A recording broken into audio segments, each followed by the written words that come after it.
Hello, welcome to Nubank's Videocast. My name is Guilherme Lago. I'm the CFO of Nubank, and today I'm in the presenter seat. We are here to talk about credit and Nubank. As you may have seen, a recent Bain study has shown that the revenue pool of global banking is expected to amount to $15 to $17 trillion by 2030. The number is gigantic. It makes of global banking the single largest industry in the world.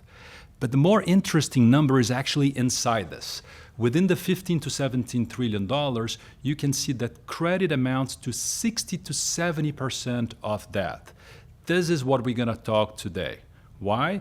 Because mapping that credit is the largest revenue pool and the largest profit pool of global banking is really easy to understand, but the hardest part is actually to make sure that you develop the capabilities and the muscles to be able to crack this profit pool at scale across multiple geos and across multiple cycles. And this is what we're going to discuss with you today. Now, as you go through the profit pool and as we go through the journey of Nubank, you can see that those two things are very closely connected. Credit was never a new feature or a new product in Nubank. Credit was always the foundational element of everything that we do at Nubank. And today, to talk about credit at Nubank, I have here Jeremy Selesner, General Manager of Credit Card, and Tyler Horn, Vice President of Retail Credit. Yeah, thanks for having us. Thank you. So Jeremy, most digital banks have seen kind of the revenue pool that I've mentioned about credit and have tried to crack this time and time again. Many of them retrenched, many of them have failed to scale. What do you think Nubank has done differently over the past cycles that have allowed us actually to crack this code at scale? So the main difference is something you alluded to in your introduction. For Nubank, our first product was a credit card in Brazil, right? So starting out with a credit product, we had no choice but to figure out how to make it work, how to manage credit, manage economic cycles, because it was either do that or not survive. This is different than other challenger banks who traditionally start with payments or accounts. And in that situation, you build a company built around those types of products, and it becomes much more difficult to make the leap and the change to be a credit-led organization later. But more specifically, if you want to think concretely about what we were able to build, given that focus on being a credit-first company, I think you can break down our credit machine into four different components. The first is data.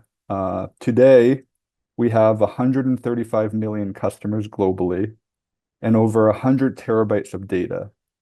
That data is the foundation on which we build and train our models and allow us to do everything that we can. And that data does not come from free. That data comes because we have built products that customers love, that they engage with, that they use in a primary banking relationship, and therefore we can see the way in which they interact with the world and the financial system.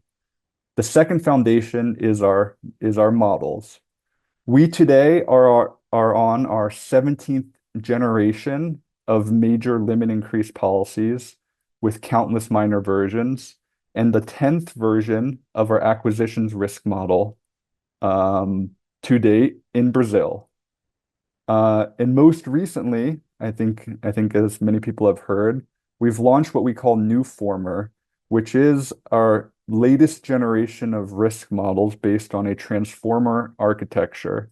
And these new models are really a step change, a major difference in the way that we're able to model and manage risk, with a 70% risk reduction for an equivalent population. The third pillar is our infrastructure. And this one, I think, gets much less talked about, but it's really one of the most important drivers enabling us to make those advancements in models that I talked about. Nothing at Nubank's credit infrastructure is built on external vendors. It's all 100% internally built, tailored exactly to our processes and our challenges. And it makes it so that every iteration cycle of analyzing, deploying, monitoring, and retraining models is faster, and we're able to make more advances.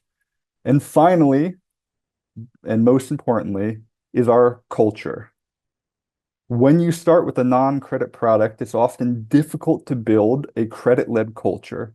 A credit-led culture is skeptical of everything, places a high emphasis on analytical thinking, and very importantly, treats credit as a source of growth, not as a constraint on growth. This culture is reflected in the more than 1,000 monitoring artifacts that we look at weekly and across the rituals and conversations that we have every day. One structural point I'll add to what Jeremy said is the retail deposit franchise we have. In Latin America, having a reliance on wholesale funding can be much more challenging. Having stable, diversified retail deposit base allows us to grow and manage credit through a variety of economic cycles without being beholden to the capital markets. Yeah, no, that's very interesting. And in that respect, our loan to deposit ratio, which from an outsider may look relatively low, but it's a source of competitive advantage, right? It gives us access to retail funding that very few other fintechs or even incumbent banks can have these days in our market. No, very well said. Thanks so much, Jeremy. Now, Tyler, when we go through our earnings results with investors, sometimes it's not very easy to actually comprehend the quality of our credit book, especially when you commingle the traditional asset quality KPIs within a high growth kind of a fintech. But you as the VP of credit risk, how do you look at our credit? What KPIs do you actually pay most attention to comprehend whether our asset quality is going in the direction that we want? Yeah, absolutely. Having that scorecard is so important for understanding the asset quality that we have and are managing too. The first one that I would call out is the NPL formation. So not just what is the stock of delinquent loans, but how have those trended over time? How is the flow of new NPLs performing? The second is vintage performance. How is any given cohort of customers performing after a credit line increase or after a new acquisition? The third one I'd call out is risk-adjusted returns through the cycle. So not just a point-in-time measure, but how are we performing over time? Are we being compensated for that risk that we are taking on? The last one I would call out is the coverage ratio trajectory. Are we building provisions for future losses? Are we drawing down on our reserves? These are all monitored, measured, and reviewed on a very granular basis, given the variety of products, geographies, customer segments that we have in our portfolio. And it's interesting that we don't look at this only on an absolute aggregate levels. I think you and the team have been able to build a level of granularity that we go into kind of a micro clusters of each customer cohort across all of our geos, correct? Yeah, absolutely. Great. And now, Jeremy, wanted to turn back to you because there's also one challenge of understanding and making sense of the quality of the credit operations. Because some of the asset quality metrics, they operate at different speeds and they show up in our financial statements at different points in time. Meaning when you decide to actually increase the credit limit, for example, of our credit card customers, it takes time for it to translate into purchase volume, into IBB, but the CLA, the credit loss allowance, is booked on day zero. Can you share with us a little bit about how should we connect the dots and how do we connect the dots through the cycle of the customer journey? So what you said is exactly right. If you look at our financial statements vertically, it will give you a very misleading picture of what is actually happening to the underlying cohort unit economics. But in order to understand the answer to your question, you first need to start with the way in which we underwrite credit at Nubank. So at Nubank, I think we've said many times in many forums that we do not underwrite in order to minimize risk or minimize NPLs.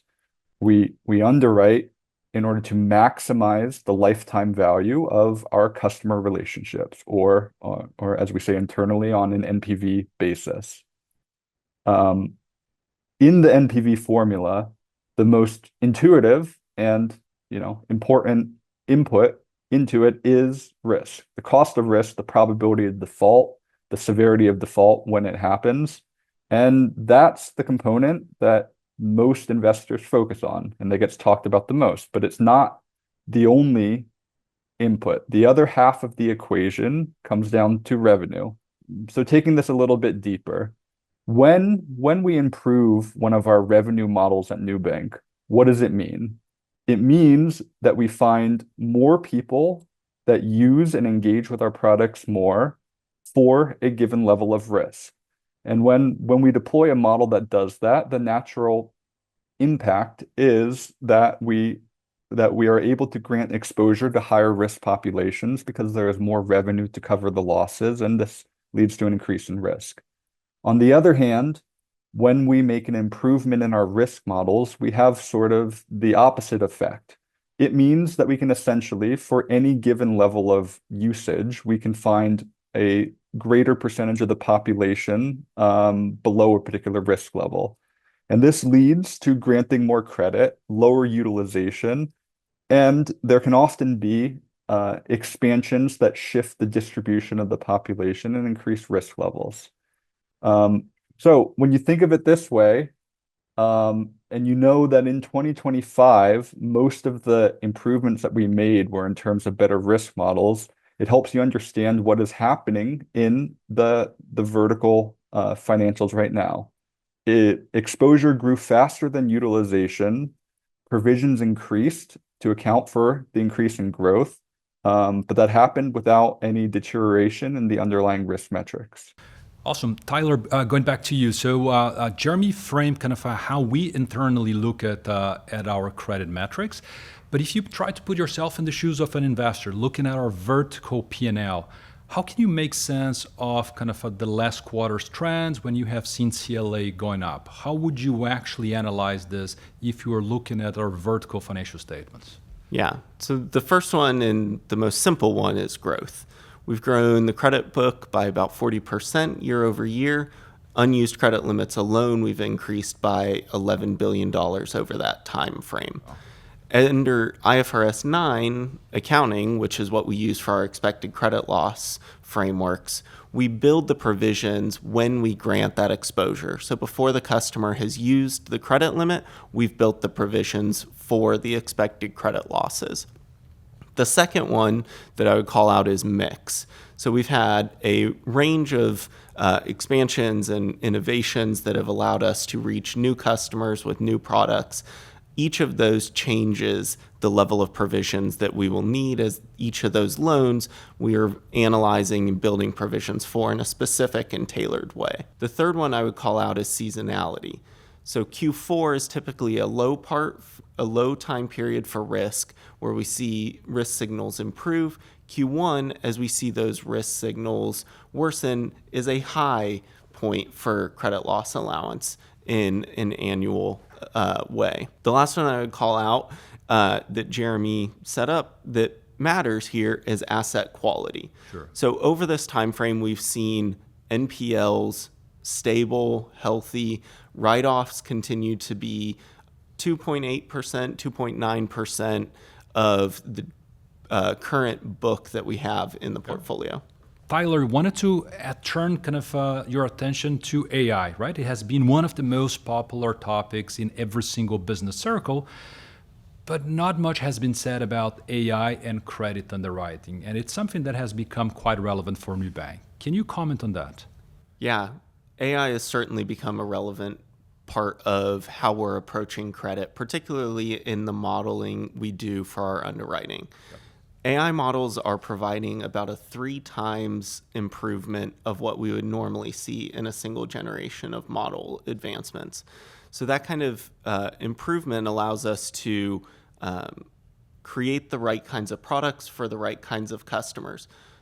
And right now, that's very targeted. new former, as Jeremy mentioned, is still in credit card for Brazil only.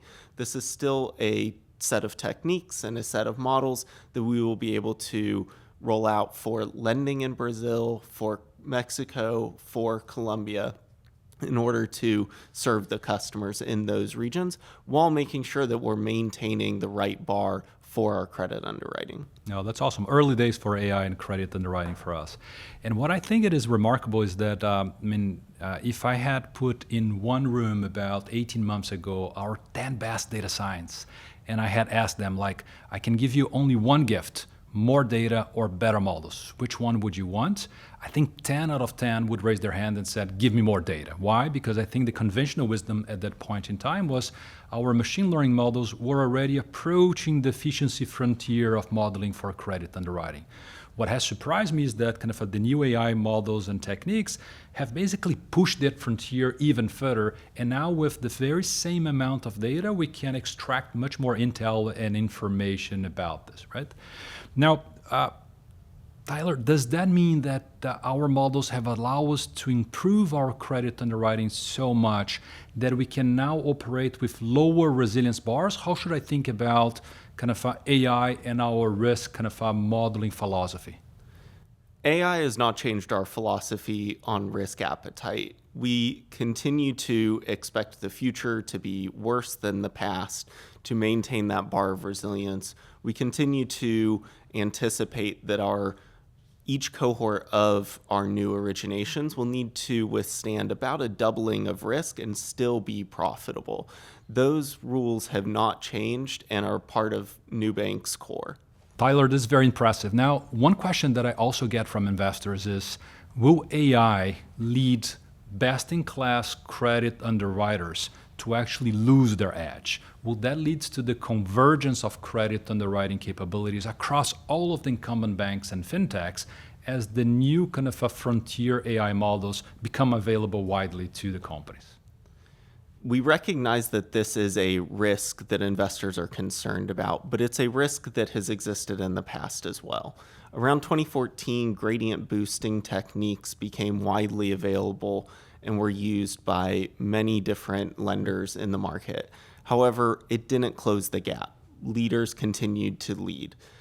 There's several advantages that can't be copied. Data that we have at Nubank, we have more than 100 terabytes of data on customer behavior, customer risk signals, customer engagement that cannot be downloaded by another company. We also have the data pipelines that allows us to act in real time with this data and this knowledge in order to serve our customers and to underwrite effectively. The last one that Jeremy had mentioned early on is culture. That is something that is core to Nubank. It's been a core of Nubank's DNA from the very beginning and something that can't be replicated. It's super interesting because even if one can conceive that many companies will have access to best-in-class frontier AI models, which is even something that one could dispute because we are using our own models, but when you put this in combination with data, with pipelines, and with culture, it's really hard to actually replicate this a portfolio of attributes or capabilities that actually allow a best-in-class credit underwriting to scale, right? So I think it is super important, and we've seen this before playing out again and again. Now, AI also brings some new types of risks, right? Some risks that the new technologies are actually challenging us how to address. What are the main risks that you believe AI brings specifically to credit underwriting, and how we're thinking about how to mitigate those risks? Yeah, there are certainly several risks that AI introduces or exposes. The first would be some sort of macro scenario that hasn't been seen in the past. AI, like any model, is going to be based on what we've observed in the past. If there's some sort of deterioration that is different than what we've observed in the past, that is not something that AI will be able to do. One of the ways we manage this is with our ongoing expanded granular monitoring that allows us to see those risk signals coming early and be able to react to them. In our committees, we have over, I think, 1,000 artifacts of monitoring charts and techniques that we used across every single market and across every single product and segment, right? Yes. Another one is the feedback loops that AI can introduce. AI allows us to make new decisions and allows us to analyze those decisions, but there's the opportunity for AI to think the decision that the AI made is going to be a good one. This can lead to sort of a feedback loop that is doubling down on these poor decisions. One of the ways we manage this is through stressing our portfolio under a variety of circumstances that allows us to ensure that we're maintaining the right resilience there. The third one here is that we can just move with great speed that allows us to make lots of decisions and make lots of choices. When you're making more decisions, there's just more surface area for things to go wrong. One of the mitigants here is this independent risk function that we have. We're monitoring things separate from the business. We have different incentives, different reporting structures that ensures that we're not moving fast for the sake of moving fast, but we're moving fast when we have the right mitigations in place. And I think this highlights, if you agree, that AI is it's a very important tool, a very powerful tool, but continues to be a tool that does not allow us to present from the judgment from kind of a very senior and experienced credit underwriting subject matter experts, right? Yeah. Now, Jeremy, I wanted to turn back to you. You've also been tracking the evolution of AI across kind of Nubank when it comes to credit underwriting. What have you seen AI impacting credit cards specifically, which is the area of which you are closest to? Yeah. So Tyler talked about the infrastructure side, but to give a little insight into how we expect this to play out in terms of the business numbers. Whenever we launch a new model, be it a new AI model or any new version of a model, the first thing that we expect to happen is an increase in eligibility. So we either approve more customers who previously were not approved because using traditional credit history intensive techniques, there was not enough data to predict their risk well, or more customers become eligible for receiving a limit increase. After that, you would expect to see higher purchase volume and engagement within our customers. And we are starting to see that now. In Q4 of 2025, there was a 50 basis point increase in our market share of purchase volume of credit cards in Brazil. But when you see this story, you can see how this increase in engagement helps create a sort of positive feedback loop that helps maintain our moat, right? The starting point of all of this, what allowed our AI models to be so powerful in the first place, was that we have so much data on so many customers, so that is required for these new techniques to really extract that extra bit of information. That data came from our customers loving our products and wanting to use them. And as we continue to improve them and grant them more credit using those techniques, that leads to a cycle in which we get more and more data. So when you look at it this way, you can help understand why, in order to keep growing, we don't necessarily need to even add more customers. We just need to deepen our relationship with our existing customers. And AI is what makes that possible without dramatically increasing the amount of risk that we're taking. And I think I just go back to what we said at the beginning of the videocast is when you talk about deepening the relationship of our customers, when 60 to 70% of the revenue pool or even the profit pool of retail banking is in credit, this is the most consequential way for you to be able to deepen the relationship and increase the RPAC. I do want to go back to Tyler to talk about the brakes, but I just wanted to continue with you, Jeremy, for 1 second to talk about the engine. Like, we already have been able to grow kind of our franchise in Brazil by quite some amounts. We are now kind of in the early innings in Mexico and Colombia. But can you comment how much runway do we still have to actually increase and deepen our relationship with the customers and further expand our credit franchise in Latin America? So of course, Nubank's growth in Brazil has been very impressive, but I still think that we have a long way to go. In the extremely short term, we granted a huge amount of limit increases in 2025. And as Tyler mentioned before, there's 11 billion in unused credit limit out there. And there's always a lag between when you grant credit limit and when customers use it. And so we should expect in the coming quarters that utilization to increase and that to drive even more growth. But beyond that, I think in the longer term is the more important part of your question. There's two separate sources of where we can continue to grow. The first is as I mentioned before, with existing customers, right? So we have a lot of customers in Brazil, but in credit cards, we only have about 15-ish% market share of purchase volume. And more than that at a customer level, our average revenue per active customer is $15 as compared to $40 for Brazilian incumbents, which suggests that we have a long way to go in order for deepening customer relationships. In addition, last year we had 40% year-over-year growth in the high income segment. 2 out of 5 high income Brazilians are already our customers, but we're usually their third card. And with further improvements in both credit and product, we expect to be able to capture a higher share of that.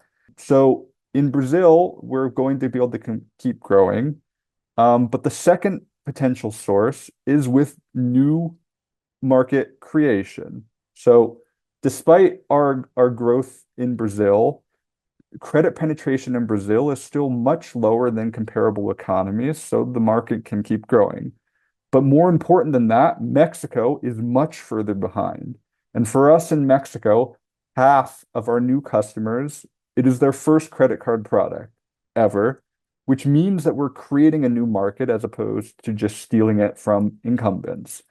In Colombia, the regulatory situation is very different that creates some unique challenges. But with our new subscription-based model, we've seen a dramatic step change in the pace of our growth while still maintaining healthy unit economics. And we've passed 4 million customers. This is a different revenue model, but it's our same responsible approach to granting credit. And finally, at the earliest stage is in the US, where we just received OCC approval for our to start the banking license process. And card there will be central to making gains in the largest profit pool in financial services in the entire world. Thanks, Jeremy. That's super exciting. So it means that we can basically 2 to 3x the ARPAC that we have in Brazil alone, not to mention the ability to expand into Mexico and Colombia and create kind of a complete new markets and opportunities for us and the consumers in those regions. Now, Tyler, I do want to go back to you because it's often said that a car can move and drive as fast as the quality of its brakes. So as kind of we pursue this gigantic growth opportunities, how do we make sure that we have the right brakes in place to allow us to know when and to pull the brakes? Yeah, the brakes, as you said, are what allow us to go fast. There's several components to our framework that exist today that have been core to Nubank's history as well. Yeah. There's risk appetite frameworks that are tailored to each specific market that allow us to ensure that we're growing responsibly, not just in general, but for each of the places that we operate.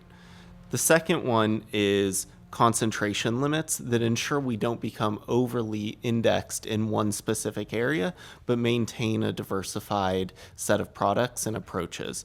The third one is stress testing, ensuring that we are assessing our portfolio not just in the past, but for future deterioration that may occur that could be well beyond what we've observed historically, and being able to execute those stress tests, evaluate how the portfolio performs, and use that to really guide our decision making during this time. But have we, I mean, we've been operating in Latin America now for about 12, 13 years. And we haven't been operating this in a blue sky scenario, right? Latin America has experienced a lot of ups and downs in this period. Have we actually used those kind of frameworks and actually pulled the brakes when the time was right? Can you give us some illustrations of that? Yeah, recently we've had the move towards secure lending, which was a direct result, a directly intentional choice to expand our product options and to really diversify the types of credit that we're offering. Additionally, we've had really high discipline around the limit expansions. These aren't broad-based increases, but are instead tailored to each of the customers based on the appetite that we have. Another one is during the pandemic, where we saw that many lenders had to tighten very aggressively. Because we've maintained our discipline, because we have these thresholds in place, we're able to continue lending. A really targeted example of when we've done tightening based on our frameworks was in unsecured lending, which in 2023 saw significant tightening in response to the performance.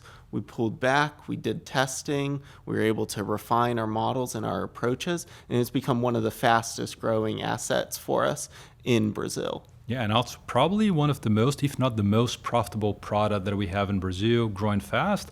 But like growing in credit, especially in unsecured credit, it's never a linear kind of growth, right? You will have ups and downs, but I think we have been able to prove that over the past more than a decade now, we have been able to comprehend when it's the time to accelerate and when it's the time to actually decelerate. That's awesome. Tyler, thank you so much. Jeremy, thank you very much for sharing with us your thoughts and your experience. And for the ones watching the videocast, wanted to thank you for your participation. And I hope that you have seen that identifying the size of the revenue pool in credit, it's much easier than executing against this. And I think there's no one single capability that will allow people to successfully crack credit. It's just a portfolio of skills that is really hard to replicate and something in which we have been investing quite hard over the past decade and gives us a lot of confidence that there's a lot of runway still ahead of us. Thank you so much. Yep, thank you. And thank you everyone for watching. Thank you, Lago, for having us.